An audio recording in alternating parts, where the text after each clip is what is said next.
मैं एक बात कहता हूँ कि देखिए, एक जिम्मेदार नागरिक होने की हैसियत से ही मैं बात कर रहा हूँ कि देखिए, ये इंक्रोचमेंट जो है ये एक जनरल प्रॉब्लम है पूरे दिल्ली। और दिल्ली ये इंक्रोचमेंट सिर्फ अबुल फजल, शाहीन बाग या जामिया नगर की ही प्रॉब्लम नहीं है, बल्कि पूरे दिल्ली के लोग इससे त्राही त्राही मचे हुए। और इंक्रोचमेंट हटाने पे किसी को एतराज़ भी नहीं होना चाहिए और अच्छी बात है। और जामिया नगर के लोग भी चाहते हैं कि इंक्रोचमेंट, सड़कों का इंक्रोचमेंट हटना चाहिए। लेकिन अफसोस के साथ ये कहना पड़ रहा है कि आज जो जिस तरह से ख़ास तौर से इलेक्ट्रॉनिक मीडिया ने एक माहौल बना दिया है शाहीन बाग के नाम पर, ऐसा लगता है कि शाहीन बाग कोई हिंदुस्तान का क्या हिस्सा नहीं है क्या? अरे भाई, शाहीन बाग में भी लोग रहते हैं, शाहीन बाग भी हिंदुस्तान का एक हिस्सा है। शाहीन बाग में भी इंक्रोचमेंट है, जिस तरह से पूरी दिल्ली के हर कॉलोनी में इंक्रोचमेंट है। और हमारे एरिया के भी 99% लोग चाहते हैं कि सड़कों का इंक्रोचमेंट हटना चाहिए और एक हदूद में ही दुकानदारों को अपना सामान रखना चाहिए। ऐसा कोई काम नहीं करना चाहिए। जामिया नगर तक इंक्रोचमेंट है, अवैध निर्माण लोगों ने कर रखा है रोड पर। देखिए, निर्माण आप नहीं कह सकते। जो कॉलोनी है हमारी, कॉलोनी को हमारे प्रोविज़न सर्टिफिकेट मिला हुआ है और कॉलोनी को हमें पार्लियामेंट से प्रोटेक्शन मिला हुआ है 2006 से। और 2023 तक, 31 दिसंबर 2023 तक एक पार्लियामेंट ने एक स्पेशल कानून, जिसको Delhi special protection provision act कहते हैं, पार्लियामेंट ने वो पास कर रखा है। और 1639 कॉलोनी जो अनऑथराइज दिल्ली के अंदर कहलाई जाती हैं, उन्हें प्रोटेक्शन मिला हुआ है। आप कोई भी एजेंसी हमारी एक ईंट भी जो हमारे नक्शे में आता है, उसमें एक ईंट भी हमारी नहीं तोड़ सकते। रही सड़कों का इंक्रोचमेंट, उसको हम वेलकम करते हैं, अच्छी बात है। वो चाहे शाहीन बाग हो, अबुल फजल हो, चाहे न्यू फ्रेंड्स कॉलोनी हो, चाहे महारानी बाग हो, चाहे पॉश कॉलोनी सुखदेव विहार हो, सरिता विहार हो, कहीं का भी पूरे दिल्ली के अंदर, चाहे ग्रेटर कैलाश हो, सब जगह के लोग चाहते हैं कि सड़कों का इंक्रोचमेंट हटना चाहिए। अगर जामिया नगर का ही इंक्रोचमेंट हटेगा तो कोई ऐसी बहुत बड़ी प्रॉब्लम नहीं है। लेकिन आज तमाम इलेक्ट्रॉनिक मीडिया ने ऐसा एक माहौल बना दिया है पूरे हिंदुस्तान के अंदर चैनलों के ज़रिए कि शाहीन बाग को एक सेंसेशन स्पॉट बना दिया है, जहां तमाम ऐसा लगता है कि जने कौन सा ऐसा काम होने जा रहा है जो कहीं हिंदुस्तान में हुआ ही नहीं है आज तक। ये बड़े अफसोसनाक बात है। एमसीडी में बीजेपी भी है और आम आदमी पार्टी भी है, लेकिन शाहीन बाग के जहाँ मुद्दे आते हैं तो बीजेपी आम आदमी पार्टी पे खेलती है और आम आदमी पार्टी बीजेपी पे खेलती है, लेकिन शाहीन बाग को बड़ा एकदम हाईलाइट किया जाता है। तो आप देखिए, हम तो आम आदमी पार्टी को बीजेपी की बी टीम ही मान के चलते हैं। ये मैं नहीं कह रहा। जब शाहीन बाग में CNRC का जो प्रोटेस्ट हुआ था, उसमें भी ये देखा गया था कि तमाम और सियासी पार्टियों ने बीजेपी और आम आदमी पार्टी के छोड़ के उस मंच को साझा किया था और ख़ास तौर से कांग्रेस ने साझा किया था। और आज चाहे जहांगीरपुर की का मामला हो, तो रोहिंग्या और बांग्लादेशियों का चश्मा पहने हुए आम आदमी पार्टी भी और बीजेपी भी पहने हुए, लेकिन कांग्रेस ने उस पर भी ऐतराज़ किया। देखिए, इंक्रोचमेंट शाहीन बाग, अबुल फजल, अब हम शाहीन बाग में रहते हैं, हम क्या रोहिंग्या हैं, क्या बांग्लादेशी हैं? आप रोहिंग्या और बांग्लादेशियों के नाम पर किसी के मकानात को गैर कानूनी तरीके से गिराएंगे तो ऑब्जेक्शन तो करेंगे। तो जहाँ तक जब ये बात आती है तो आम आदमी पार्टी भी रोहिंग्या और बांग्लादेशी वाला चश्मा लगा लेती है और वो भी वही गुणगान करती है जो बीजेपी करती है।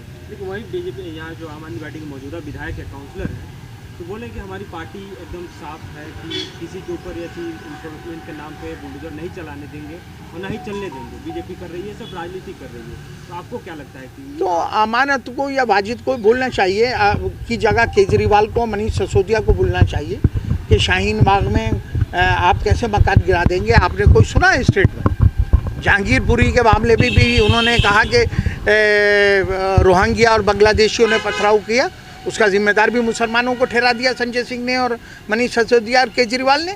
लेकिन कांग्रेस ने कोई ऐसा स्टेटमेंट नहीं दिया। तो चाहे देखिए इंक्रोचमेंट हो, चाहे वो आसिफ का इंक्रोचमेंट हो, चाहे अमानतुल्लाह का हो, या किसी पॉलिटिकल किसी भी आदमी का हो, चाहे आदेश गुप्ता का हो जो बीजेपी के दिल्ली प्रदेश हैं, चाहे यहाँ पर जो MLA हैं उनका इंक्रोचमेंट हो, बिजनेसमैन हो, ब्यूरोक्रेट्स का हो, इंक्रोचमेंट सड़कों का इंक्रोचमेंट है, उसको हटाने पे किसी को एतराज़ नहीं होना चाहिए।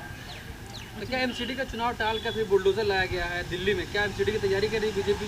देखिए, बीजेपी के पास कोई बहुत बड़ा मुद्दा तो है नहीं किसी डेवलपमेंट का या महंगाई को रोकने का। वो इस तरह के सेंसेशंस पैदा करके और वो चाहते हैं कि हम कॉरपोरेशन में काबिज हो जाएं, लेकिन मुझे नहीं लगता कि जनता इतनी बेवकूफ़ अब बनेगी और उसका मुंह तोड़ जवाब देगी। आम आदमी पार्टी का देखिए वो क्या है, अपने बचाव में ज़्यादा नज़र आते हैं बनिस्बत वो आवाम को सपोर्ट करने की बजाय। जहां उन्हें लगता है कि भाई कहीं हमें वोटों का घाटा ना हो जाए, वो किसी भी बीजेपी के जो के ख़िलाफ़ कहीं पर भी स्टैंड नहीं कर पाते हैं।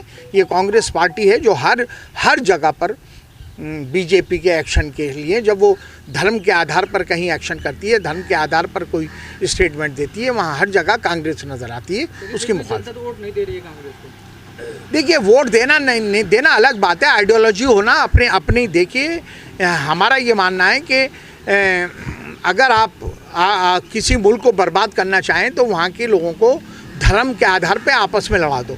हर आदमी पे धर्म का चश्मा पहना दो उसकी आंखों पे, जो हर जगह उसे मस्जिद दिखाई दे या उसे मंदिर दिखाई दे या वहाँ पर टोपी वाला दिखाई दे या तिलकधारी दिखाई दे या भगवा दिखाई दे।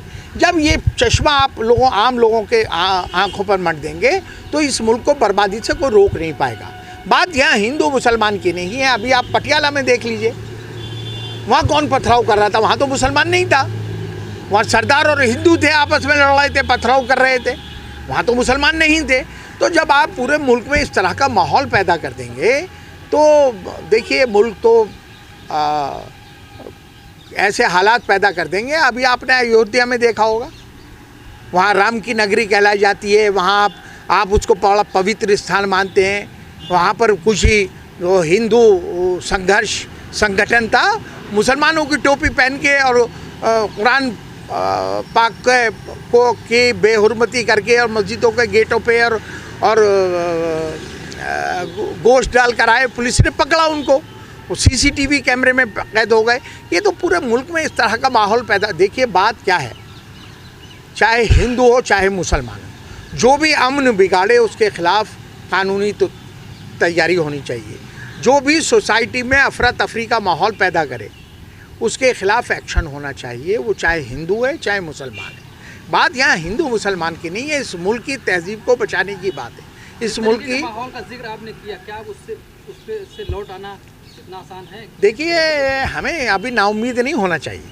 हमारे यहाँ का मेजॉरिटी में मैं तो कहूँगा 99% हिंदू भी इतना ही अच्छा है जितना 99% मुसलमान अच्छा है। 1%, 2%, 4% हिंदुओं में भी इंतशार पैदा करने वाले लोग हैं और मुसलमानों में भी इतने परसेंट हैं। वही आपस में लड़ते हैं, वही माहौल ख़राब करते हैं। हमारी जिम्मेदारी है कि हम लोगों को समझाएं कि भाई इन चीज़ों के चक्रों में मत पड़ो। आप सब हम लोगों को इन चीज़ों में नहीं पड़ना चाहिए।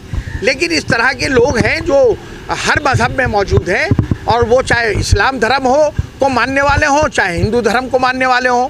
अच्छे बुरे लोग तो हर जगह हैं ना। पार्लियामेंट में भी मेजॉरिटी में हिंदू मेंबर ऑफ पार्लियामेंट मुसलमानों की बात करते हैं ना। अगर कहीं जाति होती है तो बहुत बड़ी तादाद में हिंदू खड़ा होता है उस बात को कंडेम करने के लिए। लेकिन फ़िलहाल वक्ती तौर से लगता है कि उन लोगों की जीत हो रही है, लेकिन हमें नाउम्मीद नहीं होना चाहिए। देखिए, जब बंटवारा हुआ था इंडिया पाकिस्तान का, उस टाइम पे भी इस मुल्क में बड़ा अफरा तफरी का माहौल पैदा हुआ था और लाखों लोग मारे गए थे सड़कों पर, लेकिन फिर अमन हुआ, भाईचारा बना रहा। ऐसे ही वक्ती तौर से ये आपको लगता है, हमें लगता है, लेकिन इस मुल्क की आबो हवा में कहीं पे भी हिंसा की जगह नहीं है। इस बार ये बात उठाई जाती है, सवाल खड़े जाते हैं कि शाहीन बाग में एक तो इलीगल कंस्ट्रक्शन बहुत होते हैं, अवैध कारोबार भी होते हैं। तो देखिए, मैंने क्या कहा, दिल्ली में 1639 कॉलोनी है, सबका स्टेटस एक सा है तकरीबन। शाहीन बाग को मुद्दा नहीं बनाना चाहिए। ये हर चाहे मुस्लिम कॉलोनी हो चाहे हिंदू कॉलोनी, हर जगह अनऑथराइज कंस्ट्रक्शन की भरमार है। ये भरमार इसलिए है कि गवर्नमेंट आज तक, वो चाहे किसी की भी गवर्नमेंट रही, कोई भी लोगों के आवास की योजना नहीं बना पाई प्रॉपर तरीके से, और उसी की वजह से पूरे एनसीआर क्या पूरे हिंदुस्तान के लोग चाहते हैं कि भाई दिल्ली जैसे कैपिटल में हमारा मकान हो। अगर वो लेने आते हैं, अब शाहीन बाग के बराबर में जसोला विहार है, 4-4, 5-5 करोड़ रुपए का फ्लैट है। शाहीन बाग में आपको 20, 25, 30 लाख का फ्लैट मिल जाता है। तो लोगों के पास इतना पैसा नहीं है। हर अनऑथराइज कॉलोनी में लोगों ने अपना सर छुपाने के लिए वहाँ पर कंस्ट्रक्शन किया। इसकी रेस्पॉन्सिबिलिटी तो MCD की थी, DDA की थी, और जो भी सरकारें थीं वो चाहे किसी की भी रही वो उनकी थी। ये प्रॉब्लम अनऑथराइज कंस्ट्रक्शन की, इंक्रोचमेंट की, ये जनरल प्रॉब्लम है पूरे दिल्ली की। शाहीन बाग को टारगेट क्यों किया जाता है? जब आप यही इसी बात पे हमें एतराज़ है। हमें इसी, देखिए क्या है कि शाहीन बाग का जो प्रोटेस्ट चला था CNRC के खिलाफ, वो पूरे दुनिया में उसने एक मैसेज दिया और पीसफुल तरीके से कहा। उस टाइम पे भी कम्युनल फोर्सेस ने बतेरे आके उकसाने की बात करी, फायरिंग करके गए, तरह तरह के झगड़े करे आके, लेकिन यहाँ के लोग पीसफुल तरीके से अपनी बात कहने में कामयाब रहे। अब उनको इस बात से बहुत परेशानी है कि भाई इतने पीसफुल तरीके से ये प्रोटेस्ट करते हैं और ना यहाँ कोई दंगा हुआ ना फसाद हुआ। गवर्नमेंट ने हर चंद कोशिश कर ली कि कोई दंगा हो जाए शाहीन बाग में, फसाद हो जाए, जिससे कि हम थोड़ा ये कहने में वो हो जाए। जब बदनामी नहीं हुई तो तरह तरह के एलिगेशन लगा के, चाहे अनऑथराइज कंस्ट्रक्शन के नाम पे हो, चाहे इंक्रोचमेंट के नाम पर हो, चाहे ड्रग्स के नाम पर हो।